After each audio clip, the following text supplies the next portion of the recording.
What's going on, Jerome? It's a beautiful Tuesday. Birds are chirping and stuff, and it's time for another Vikings news dump. So week one is officially in the books as Monday Night Football, Aaron Rodgers and the New York Jets fall to the San Francisco 49ers, 32-19. And that final score is actually better than the game actually was. The Jets were ass, thank you. And basically it took a last-second touchdown by Ty God Taylor to make this look a little bit better. But overall, like outside of two drives, the Jets offense was inert. The defense was obviously terrible. And San Francisco, even without Christian McCaffrey, kind of did the damn thing, right? And McCaffrey still dealing with that calf/Achilles injury. So they held him out of week one. Schefter's reporting that potentially he could miss week two as well. Of course, the Vikings welcome the Niners into US Bank Stadium on a Sunday, but I don't know. I don't know, man. But also what's interesting, too, is that Jordan Mason took over and what was just a absolute sledgehammer, just bludgeoning the Jets defense, the supposedly good Jets defense, by the way, for a $147 on the ground and a touchdown, 5.3 yards per carry. But he also mentioned that after in the postgame that he found out he was going to be starting Friday night, which the final injury report for the Monday night game was on Saturday, and they listed McCaffrey as questionable. But if he was out on Friday, it's going to be an issue. It's going to be a little bit of an issue. But either way, like if McCaffrey's there or not, the Niners' offensive line, that run game was really damn legit. They put up a $180 on the Jets, and the Jets defense with their guy Rob Salah supposed to be good. But we'll see. But the betting markets have reacted. Initially, they opened as a 6-point dog at home, and I don't know if you were paying attention, maybe Daddy grabbed some. But then the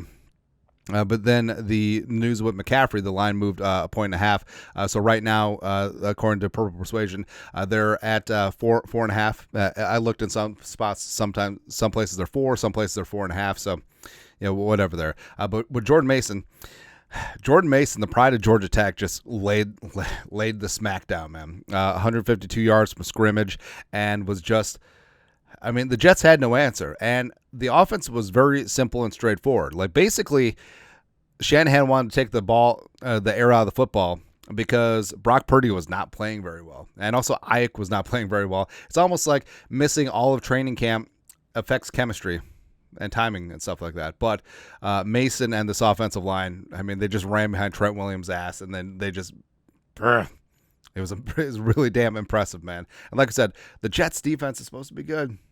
And also Aaron Rodgers in his return to action, not impressive. 13-21 for $167, a touchdown, a pick, 82.8 quarterback rating. So overall, it's like, he had a couple throws that looked like vintage Rodgers, and of course him taking advantage of a free play. Oh, look at me.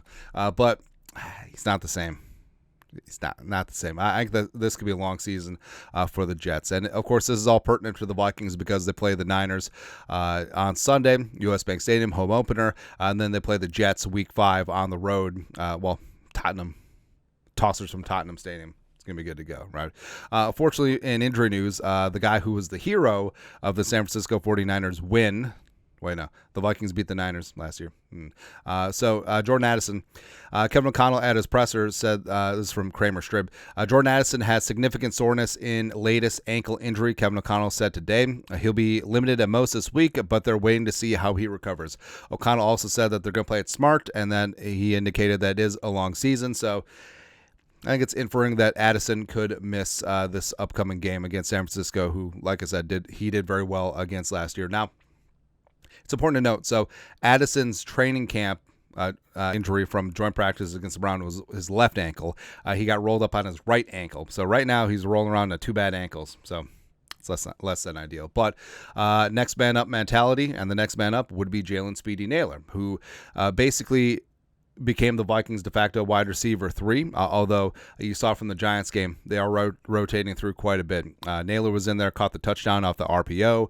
Powell had some snaps. Trent Sherfield was in there, very solid blocker downfield.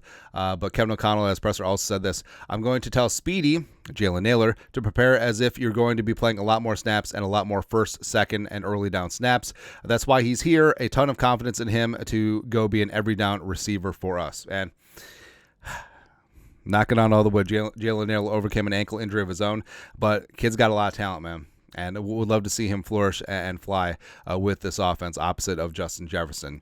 Defensively, so Mark Craig Strib pointed out something interesting. And just watching the game in real time, like you had the sense that Flores was blitzing a lot less than last season. And that's something that we talked about, probably was one of his goals, where, hey, ideally, you can get efficient pressure with 4, so you don't have to consistently send 5 or 6, really stressing out your numbers on the back end. And he did that with Daniel Jones. Mark Craig. Flores didn't need extra rushers to flummox Jones, because Daniel Jones is bad.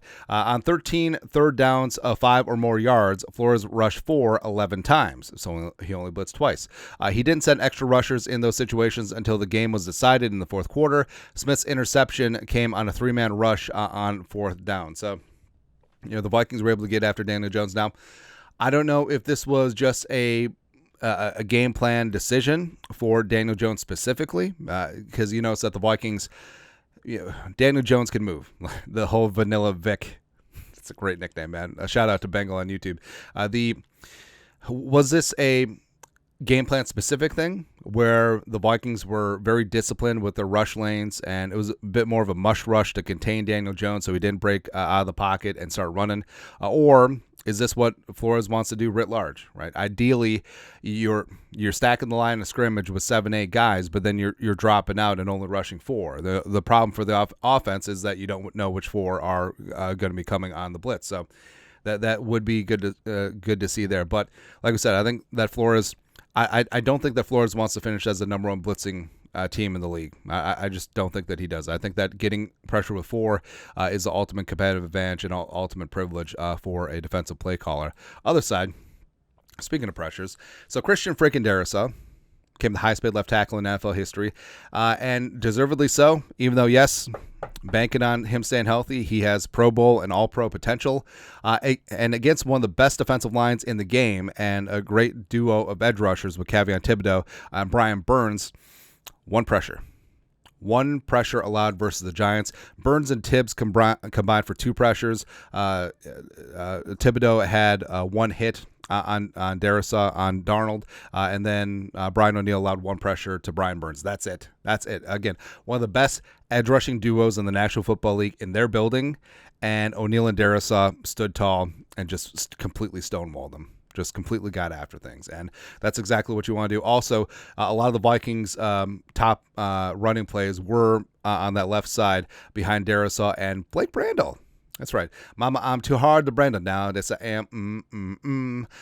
so basically, Brandel was really impressive. So PFF, in terms of ranks among guards, a 91.2 overall grade, second in the league amongst guards, 87.4 run block grade, second, 87.3 pass block grade, second, 0 sacks, hurries allowed, tied for first, also 100% pass block efficiency, which is also tied for first. So Brandel had himself a clean sheet and was really good to go. And like we said, part of that could be Dexter Lawrence was targeting Ed Ingram and Blake and Garrett Bradbury, but either way, I think that the Vikings got one. I think the Vikings made the correct decision, inking up Blake Brandel to that 3-year deal, and he's paying out in spades. And also, the communication between Brandel and Darrisaw was on point. Like they were able to shut down a bunch of games and a bunch of twists and stunts that the Giants were throwing their way. Also, speaking of their way, Aaron Jones. So if you didn't see on the telecast, like after Jones scored his touchdown, stretching that thing out and finding the pylon, unlike Alexander Madison last year, he did the Lambeau leap, except he did it into a group of Giants fans. He said that he was going to do it, but he couldn't find any Vikings fans. But it was so funny. Like Brandon Powell was out. First off, why was Brandon Powell in the goal line package? I don't know, but it's just like, I'm sure that B Powell is fantastic, but I'm always going to see him as the tush-push guy against Cincinnati twice in a row. How do you run the same damn play twice in a row, man? But Alec Lewis, the Athletic, talked about Aaron Jones after contact. In week 1, thus far, 36 running backs carried the ball 10 times. Aaron Jones ranked second among all of them in yards average after contact at 5.29. That could be more since Jordan Mason had himself a day, man. The Vikings' highest yards per carry after contact last year was 4.4 yards by Madison in week 12. So basically, Aaron Jones is very adept at taking that first contact, keeping his balance, and that's something that's been underrated about his game, and getting extra yardage, and just he was impressive, right? And also, I love that Kevin O'Connell, they're not going to run him into the ground. They're going to watch his snap count. Ty Chandler is also going to be dynamic back there as well. And basically, the Vikings got themselves a running game. All right, and I understand a lot of this is blah, blah, blah Giants, but, I mean, the Giants still have one of the best D-lines in the game, and even though Dexter Lawrence got his, they were still able to move the ball, generally by running away from him. A lot of it was getting out the edge, but they also ran a lot of power, too. So, like I said, there's certainly a lot to like about Week 1, but we are on to San Francisco. And Brock Purdy and overpaid Brandon Ayuk and Debo, who's really a running back, and hey diddle diddle, Kittle's the 6th best Iowa tight end in the league right now.